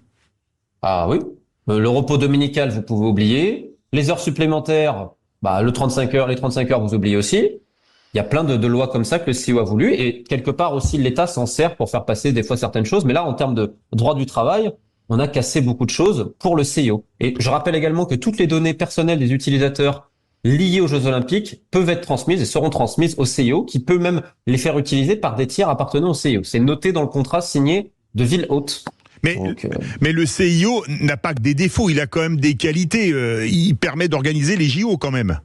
Je pense que les JO c'est magnifique, mais que ça devrait être organisé autrement, parce que ça crée des déficits pas possibles. Rappelez-vous, Athènes, en 2004, ça a contribué à alourdir le déficit la faillite de la Grèce, oui. Donc, je veux dire, ce sont des gens, puis quand on voit les cas de dopage et même d'expérimentation humaine pour lesquels le CEO n'a jamais levé le petit doigt, on peut se poser une question si ce qui les importe, c'est le show. En effet, de plus en plus de spectacles pour les télés, pour les annonceurs, etc., au détriment des fois de la vie de beaucoup de gens. Le CEO à la base, c'est une très bonne idée, mais comme il est fait actuellement... Vous parlez des cobayes de l'olympisme, ça date de quand? De l'ex-RDA, où on se rappelle notamment les coureuses de l'ex-RDA, le record du 400 mètres de Marita Kor qui est intouchable depuis 40 ans, des athlètes soviétiques, évidemment, c'était le même acabit. C'est quoi les cobayes de l'olympisme dont vous parlez dans votre livre? En fait, c'était l'idée de montrer aux gens que quand la France et tous les autres États se plient aux valeurs olympiques du CO, qui se rappellent bien qu'il y a eu des expérimentations, notamment en RDA, mais également en Allemagne de l'Ouest, où ces jeunes filles et ces jeunes hommes étaient bourrés de stéroïdes depuis leur plus jeune âge, en disant que c'était des vitamines. D'ailleurs, quand on visite le musée de la RDA à Berlin, il y a même le produit dopant miracle qui était le turinabol oral du laboratoire Jena Pharm de mémoire, parce que j'ai eu la chance de le visiter. Exactement. Et donc, il y a des femmes, par exemple, qui cherchaient à avoir un enfant avec leur conjoint, et en faisant un test chez le gynécologue lui dit, mais vous avez l'appareil génital d'une femme de 12 ans. Tellement leur corps a été meurtri, a été blessé par tout cela, a été bouleversé. Et vous avez l'exemple de Heidi Kruger, qui était une lanceuse de poids. Absolument. Elle a commencé à avoir de la pilosité, sa voix, tout le monde pensait que c'était un homme. Son corps, elle a commencé à faire 90-100 kilos, sans compter ses articulations détruites par le surentraînement, tant et si bien son corps ne lui appartenait plus. On ne savait plus si c'était un homme ou une femme. Elle a changé de sexe d'ailleurs plus tard, une dizaine d'années plus tard. Et en fait, ce que moi je mets en avant, c'est que Thomas Bach, le président du CEO, avant était président du comité olympique allemand, et a décidé que les 5 entraîneurs qui ont avoué avoir participé à ce dopage d'État, il n'y avait pas de problème pour qu'ils continuent à exercer. Alors, à partir de là, excusez-moi, comment vous pouvez dire les valeurs de l'olympisme quand, à l'époque, vous autorisez, vous dites, faute avouée à moitié pardonnée, mais là, c'est pas une petite faute. On parle d'expérimentation humaine. Il y a eu combien de vies ont été détruites par ces gens-là? Mais pour Thomas Bach, il n'y a pas de problème. Il pouvait être réintégré dans la grande famille olympique. Et je rappelle qu'en 2013, rapport également qu'en Allemagne de l'Ouest, le dopage existait aussi. Et lui, c'est un ancien athlète d'Allemagne de l'Ouest, à l'escrime, et sa réponse a été de dire « Ah mais je sais pas, l'escrime n'était pas touché ». Donc c'est un heureux hasard, évidemment, tous les sports étaient touchés, sauf l'escrime de Thomas Bach. J'ai ouï dire que dans les années 70, si les Allemands étaient aussi de l'Ouest, étaient aussi performants au football, c'est parce qu'ils tournaient pas qu'à l'eau claire, a priori. Je pense qu'il y a beaucoup de pays qui ne tournaient pas qu'à l'eau claire et qui continuent de ne pas que tourner qu'à l'eau claire. C'est pour pas être uniquement contre l'ex-RDA. Romain Molina, le livre noir des Jeux Olympiques publié chez Exuvie. Vous avez des questions à lui poser. Vous connaissez le numéro, le seul et unique, le 0826 300 300. On se retrouve dans quelques instants. Sud Radio dans tous ses états. Philippe David. Sud Radio dans tous ses états. Philippe David. Avec ce livre d'actualité, le livre noir des Jeux Olympiques, publié chez Exuvie, un livre de Romain Molina, journaliste d'investigation qu'on a le plaisir d'avoir avec nous. Romain Molina, on va revenir sur Paris 2024 et l'attribution, mais on va déjà se parler d'un mauvais souvenir. Ça s'appelle Nuit blanche à Singapour, dans votre livre. C'est comment les Jeux Olympiques Paris, ça devait être 2012, ça a été Londres. Comment a-t-on perdu à 4 voix, c'est-à-dire à 2 votes? Oui, en fait, c'est marrant parce que Paris 2024, tout a fait la candidature en se basant sur l'échec de 2012 qui a été très long à digérer pour beaucoup, notamment Monsieur Delanoë, le comité d'organisation. Et on a entendu plein de versions sur le fait que Jacques Chirac n'avait pas été assez séducteur en allant à Singapour parce que le vote s'était déroulé là-bas. Et il avait dit que les pays où on mangeait le plus mal, c'était les pays scandinaves devant deux juges scandinaves qui l'ont peut-être pas très bien pris. Je crois que c'était au G7 avant, au G20. Oui, ou avant, oui, c'est ça, juste avant. En fait, tout était corrélé. Et en fait, on a entendu plein de versions. Ce qui est sûr, c'est que pour le directeur international de la campagne de Paris 2012, il écrit un rapport quelques semaines après et il cite les 4 traites, comme il les appelle. Il y a notamment un Libanais et un Guinéen de mémoire qui, en fait, auraient changé leur vote. Ce qui est certain, c'est que les Anglais ont fait une excellente fin de campagne en étant très, très agressifs. On est en 2005 à l'époque, je crois. Oui. Et donc, ils font une stratégie de lobbying également sur Internet, également médiatique. Et ce qu'on a tendance à oublier, c'est qu'il y avait un match à 3. Madrid était juste derrière. Madrid n'est pas passé loin non plus. Et donc, il y avait cette opposition, en fait, entre Madrid et Londres, et Paris aussi. Paris a très mal fini sa campagne avec un film promotionnel désastreux de Luc Besson qui a coûté 6 millions d'euros, d'ailleurs, je crois, qui reprenait tous les clichés de la France, la baguette, la tour Eiffel. Enfin, c'était absolument pas dynamique. Avec les Anglais, ils vont faire un numéro de charme sur la fin, avec Tony Blair directement impliqué, qui va venir sur place, etc., et qui va parler à beaucoup de gens. Alors, Dieu sait ce qui s'est passé dans certaines chambres d'hôtel. Mais ce qui est marrant, c'est que immédiatement après la défaite, la France va fustiger les Anglais et ses méthodes plus que limites. Et puis en 2024, qu'est-ce qu'on va faire? Les gens qui ont fait la campagne de l'Angleterre on va les prendre pour faire Paris 2024. Alors ça, c'est dingue, c'est cocasse, parce qu'on apprend dans votre livre que ce sont ceux qui ont fait perdre Paris en 2012 qui vont faire gagner Paris 12 ans plus tard. Racontez-nous. En fait, Monsieur Lapasset, paix à son âme, qui était l'ancien patron de la Fédération de rugby française et mondiale, c'était plus ou moins le Français le plus influent dans les instances sportives. C'est lui qui a permis au rugby à 7 de devenir une discipline olympique. Alors, voilà, qu'on aime ou pas, c'est un monstre politique. Lapasset. Et surtout, c'est quelqu'un qui était bilingue et qui connaissait très bien Mike Lee. Mike Lee, c'était Monsieur Salcou, selon Bertrand Delanoë, qui était le lobbyiste en chef des Anglais. Et en fait, c'est Lapasset qui va dessiner la candidature de Paris 2024 en donnant ce côté international. C'est-à-dire que le slogan, si vous vous rappelez bien, avait été aussi mis en anglais, ce qui avait choqué beaucoup de gens à l'Académie. Et c'est Mike Lee, en fait, il va le convaincre de venir. Alors au début, ça a été quand même assez compliqué. Et on a fait venir plein de consultants externes également, avec une toute nouvelle stratégie. Et d'ailleurs, c'est assez marrant, puisque lors de l'élection de Donald Trump, on était encore dans un match entre Los Angeles et Paris. Et là, la France va faire des campagnes de relations publiques et d'influence pour essayer de déstabiliser la candidature de Los Angeles en insistant sur tout ce que dit Trump, notamment sur sa politique migratoire, etc. et tout, et en montant en épingle cela. Donc en fait, ce qu'on a décrié des Anglais une dizaine d'années auparavant, Paris 2024 a fait exactement pareil après. Mais en fait, si on regarde bien, c'est amusant parce que Los Angeles aussi a gagné, parce que ça s'est joué finalement, c'est une victoire à la Pyrrhus, que Paris a gagné tout seul et Los Angeles a gagné tout seul. On a dit 24 Paris, 28 Los Angeles. Déjà, ça évite les scandales de corruption, parce que moi je peux vous dire que Tokyo 2020, il y a plusieurs enquêtes ouvertes, mais notamment en Afrique, des votes ont été achetés, notamment par une personne française, et mon petit doigt me dit qu'elle est au comité d'organisation de Paris 2024 et que tout le monde est au courant. Donc en fait, le CEO, ils se sont dit, bon, on n'a plus de très grandes villes qui sont capables d'organiser des tels événements financiers, donc on ne peut pas se permettre de perdre une des deux candidatures, Paris ou Los Angeles. Donc c'était cette idée d'avoir 2024 pour Paris, 2028 pour Los Angeles. Et maintenant, vous remarquez que souvent le CEO va faire des discussions presque uniques avec un candidat. C'est ce qu'on est en train de voir pour 2030 avec les Jeux Olympiques d'hiver. On veut donner ça aux Alpes françaises. Mais Monsieur Attal n'a toujours pas signé la lettre de garantie financière. Donc ça pose un certain problème. Donc voilà, c'était l'idée du CEO. En fait, ils ne voulaient ni perdre l'un ni perdre l'autre parce qu'ils ont trouvé des garanties financières et des villes suffisamment exposées pour que les Jeux soient le show désiré par Thomas Bach. Mais comment expliquer qu'une ville comme Los Angeles, alors la France, ça fait un siècle qu'on n'a pas eu les JO d'été, ça fait quand même un bail, alors je parle même pas d'Atlanta, etc. Une ville comme Los Angeles les a déjà organisées 3 fois. Et la dernière, c'est pas très vieux, c'était 1984, hein. C'était il y a 40 ans. Exactement. Avec Coca-Cola et McDonald's qui en avaient bien profité en tant qu'annonceurs publicitaires.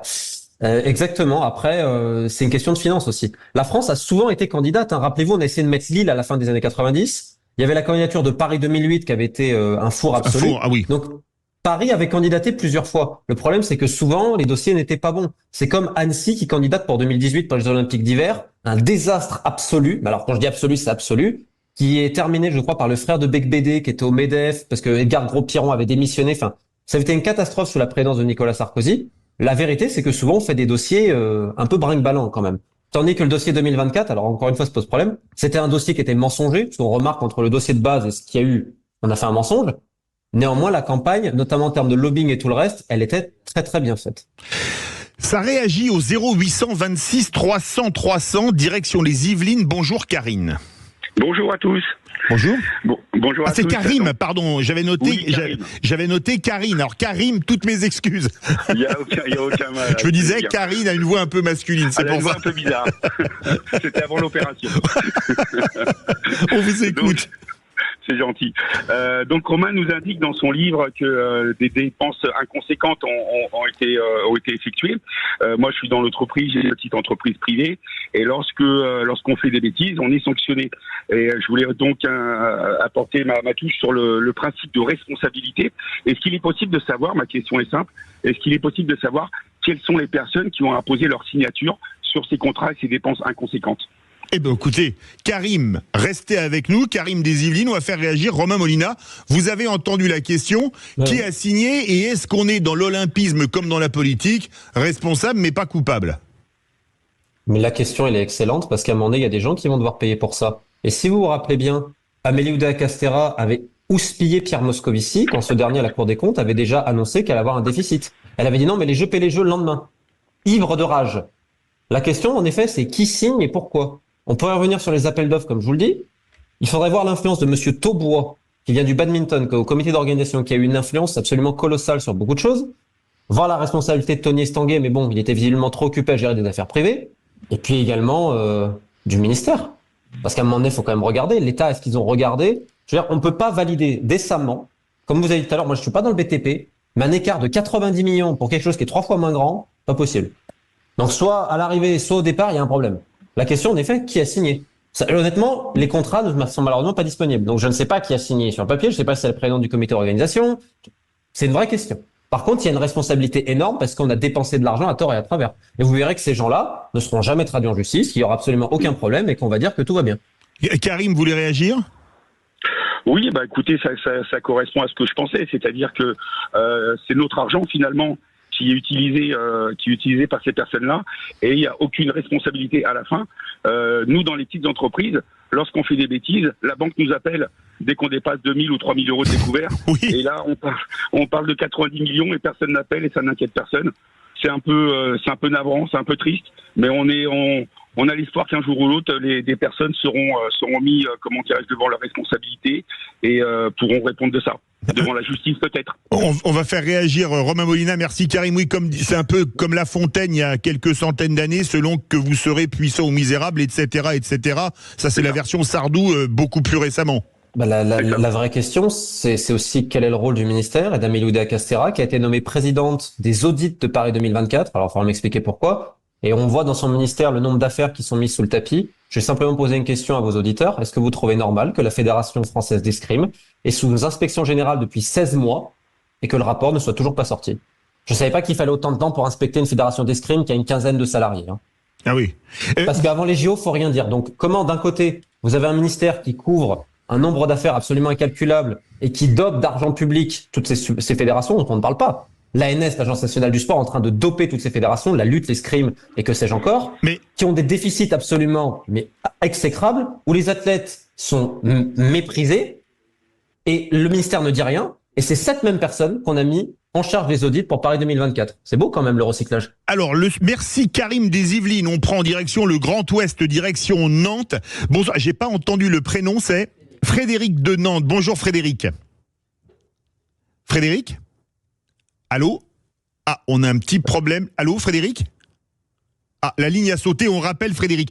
Vous parlez dans votre livre, Romain Molina, de ces athlètes. Alors, quand on pense à argent dans le sport, on pense au salaire de Mbappé, du Real Madrid, etc. De ces athlètes en France qui parfois n'arrivent même pas à se payer ou ont du mal à se payer une paire de pointes. Ah, mais c'est absolument incroyable parce que, comme je vous dis, l'ANS dote financièrement les fédérations. Et puis on a l'excuse de dire oui, mais l'ANS finance aussi les athlètes. Oui.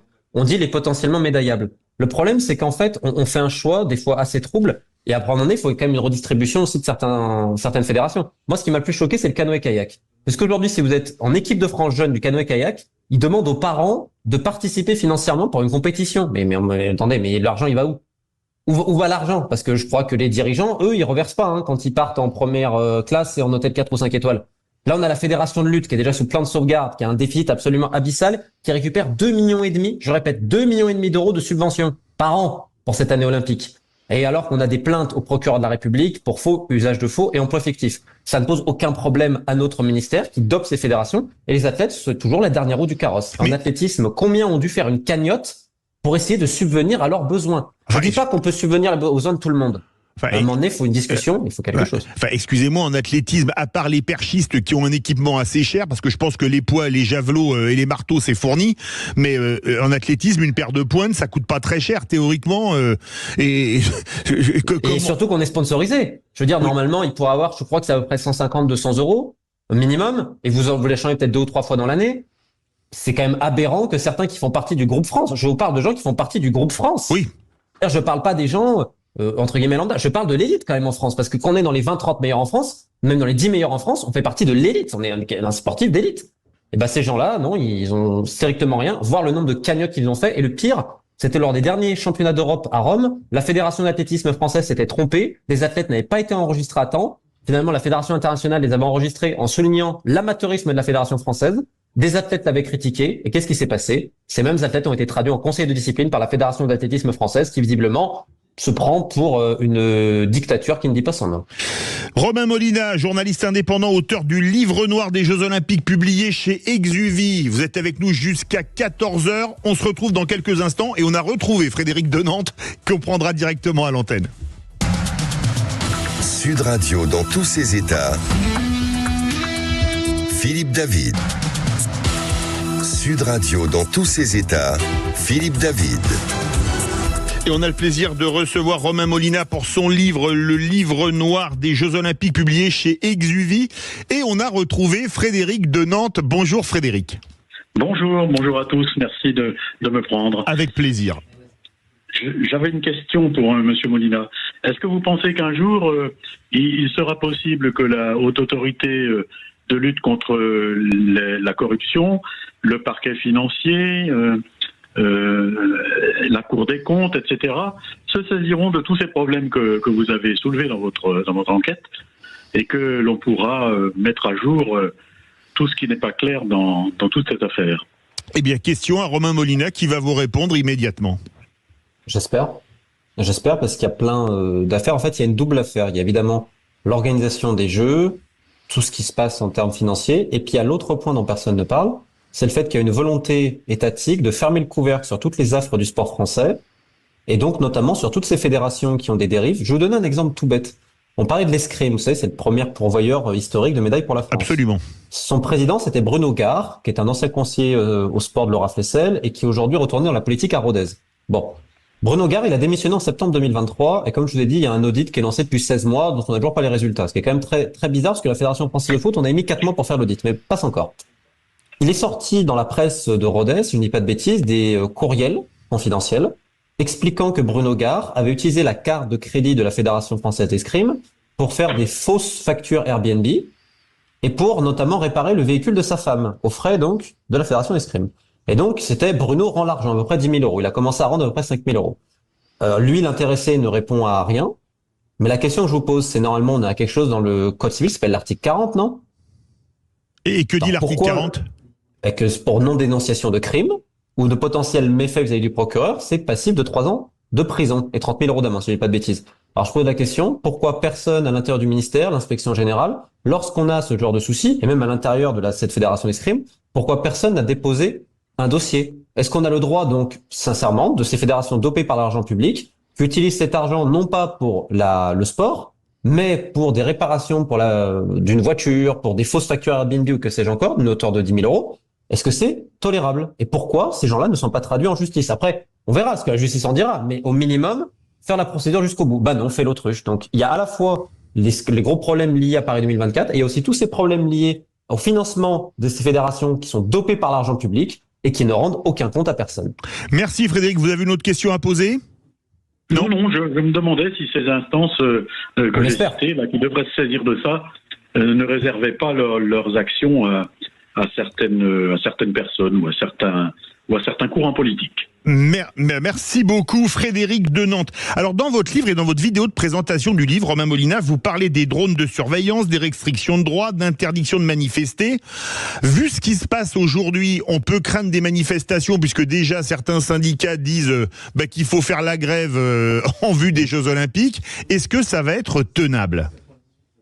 Déjà, je ne sais pas comment un État peut accepter de signer qu'il y aura une interdiction de manifestation à moins que le CO vous donne l'autorisation écrite. Faut imaginer que le CO se met tellement au-dessus de l'État français que c'en est presque inimaginable et comique. Puis même, matériellement, vous allez faire comment si des gens manifestent? Vous allez tous les arrêter et les mettre en prison? Je veux dire, je sais même pas si légalement c'est tenable, mais la France a signé ça. Et en fait, le CO, comme je vous dis, est toujours gagnant à chaque fois, et vu le contexte actuellement, et surtout la cérémonie d'ouverture qui est quand même par toutes les agences de renseignement du monde. Et pourtant, les Américains, les Israéliens, tous ont dit à la France, mais vous êtes complètement fous de faire ce que vous faites. C'est la grande peur aujourd'hui, elle est pour la cérémonie d'ouverture. Et on va terminer sur les JO, encore une question, et après on va parler du football professionnel et notamment des droits télé qui font beaucoup jaser en ce moment et dont vous parlez régulièrement, notamment sur votre chaîne YouTube. J'avais une dernière question. Oui, le déficit, on l'évalue ou vous l'évaluez à combien, le déficit prévisible des Jeux Olympiques, le trou qu'il va falloir combler en tout état de cause? Alors déjà, Pierre Moscovici avait annoncé quand même qu'il allait avoir un déficit. Je tiens à rappeler. Mais immédiatement, comme je vous dis, on lui a soufflé dans les bronches, comme dirait ma mère. Le budget officieux, il est entre 11 et 12 milliards aujourd'hui, alors qu'à la base, il était entre 6 et 7. 12 milliards? Entre 11 et 12, ouais. Aujourd'hui, on est à peu près entre 11 et 12. De déficit? Non, au total. Et le budget prévu était entre 6 et 7. Ah d'accord, ok. Donc vous comptez, c'est le double. D'accord, donc ok, effectivement, ça fait quand même un très gros écart. On va continuer parce qu'on en parle beaucoup, c'est un des feuilletons de l'été. Les droits télé pour le football. Alors on a eu je sais pas comment on peut appeler ça, un imbroglio ou une tartufferie Mediapro. Où est-ce qu'on en est notamment avec la création de la chaîne de télé de la Ligue de football? Oh bah, s'ils veulent couler, oui, c'est pas mal, c'est bien. Mais si vous voulez, dans l'incompétence, on parlait des JO, mais alors là, on a un niveau d'incompétence et encore une fois de gens hors sol qui, encore une fois, ne sont pas contrôlés alors qu'ils ont des délégations de service public. Donc encore une fois, que fait le ministère? On a une ligue de football professionnel qui a quasiment doublé son budget, son train de vie, qui est aujourd'hui entre 110 et 120 millions par an. Bah, ce sont les clubs qui vont le payer à travers ces droits TV. Donc là, ils veulent faire une chaîne de TV qui normalement sera décidée demain et qui sera diffusée sur Discovery. C'est-à-dire sans vraiment de minimum garantie, où les gens pensent qu'ils vont avoir 3,5 millions d'abonnés en 2 ans à 27,99 € par mois. Donc quand on est autant déconnecté de la réalité, vous voulez que je vous dise quoi? Ils font venir du mobilier particulier dans les nouveaux locaux de la Ligue de football qui a coûté 38 000 € le mètre carré. Donc je vais faire très simple pour que les gens comprennent. Les clubs de foot professionnels, ce sont des gouffres financiers parce qu'ils sont gérés n'importe comment. Ça fait des années que j'alerte. La Direction nationale de contrôle et de gestion, la DNCG, visiblement, elle fait de la chaise longue.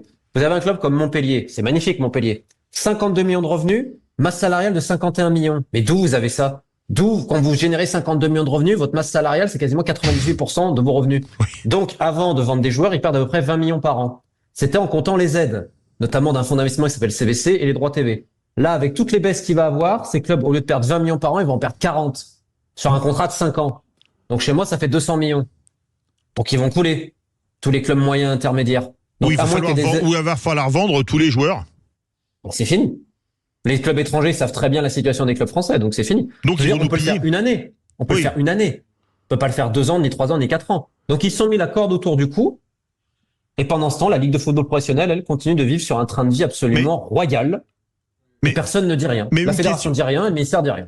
Vous avez parlé des perspectives de la chaîne de la Ligue de football. Au maximum, c'était diffusé par Amazon Prime en grande partie ces derniers temps. 250 millions, exactement. Oui. Et combien d'abonnés avait Amazon Prime?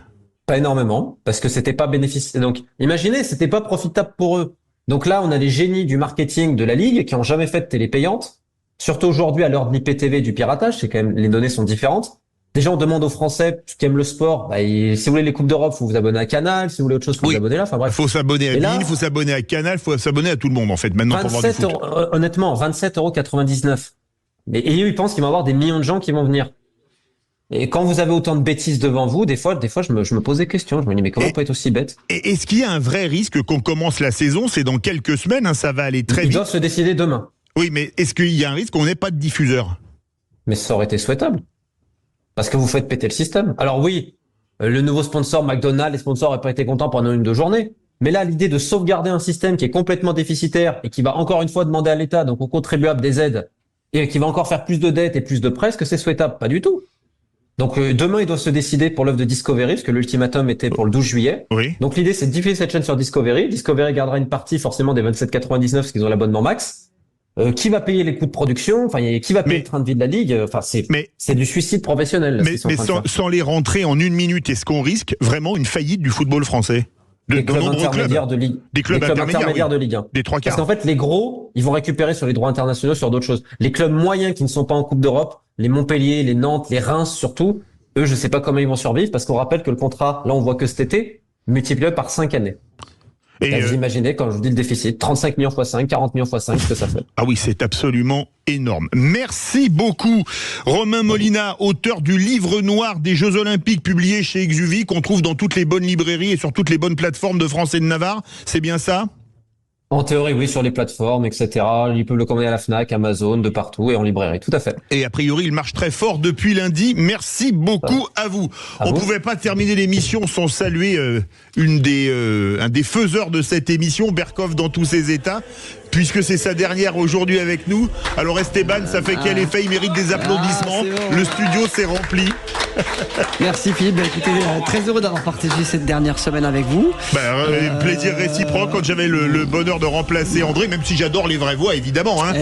On a toujours travaillé ensemble avec énormément de bonheur. Évidemment. Et puis merci beaucoup André Berkoff, à toute l'équipe en régie. C'est un travail d'équipe avec Thibaut à la réalisation, Emmanuel au standard, Justine aux réseaux sociaux et toute l'équipe de Sud Radio. Donc merci à tous pour cette belle année et que du bonheur pour la suite. Eh bien écoutez, on vous souhaite de bonnes vacances, on vous souhaite le meilleur vent possible pour la suite et vraiment c'était un plaisir de bosser avec vous Esteban et merci beaucoup. Je dois le dire, vous êtes un grand professionnel et un très bon journaliste. Merci beaucoup à vous. Tout de suite, vous allez retrouver Brigitte Lahaie, comme tout, encore une salle d'applaudissements parce qu'il les vaut bien. Tout de suite, c'est pas sa dernière, vous allez retrouver Brigitte Lahaie. On se retrouve nous demain de midi à 14h, j'allais dire de 17h à 20h, c'est le réflexe vraie voix. Allez, à demain midi pour Berkoff dans tous ses états. Sud Radio. Sud Radio. Parlons vrai. Parlons vrai. Sud Radio. Parlons vrai.